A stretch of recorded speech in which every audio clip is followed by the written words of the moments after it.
An escalation in America's involvement in Syria's civil war. I want to get straight to CNN correspondent Barbara Starr. She's reporting from the Pentagon over the phone. Barbara, what can you tell us? Well, good day, Boris. The U.S.-led coalition has just announced that it has shot down a Syrian aircraft after a day of fighting on the ground in an area near Raqqa. Pro-Syrian regime forces had attacked U.S.-backed fighters and had driven them from a key town.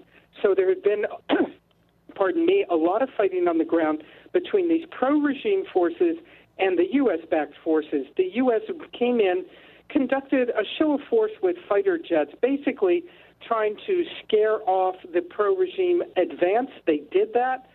They pushed them out of that area by pretty much scaring them off. But a short time later, a Syrian Su-22, a Sukhoi fighter, came back in and dropped bombs near the U.S.-backed fighters, and a U.S. F-18 came in and shot down that Syrian jet as part of a defense mission to protect the U.S. fighters, the U.S.-backed fighters on the ground. All of this in a critical location as the advance is beginning on Raqqa. This is that area that is essentially ISIS's last stand.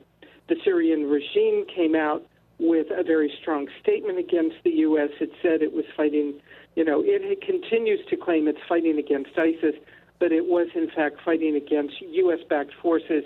A U.S. coalition official is telling me this is the first time the U.S. has shot down a Syrian regime aircraft.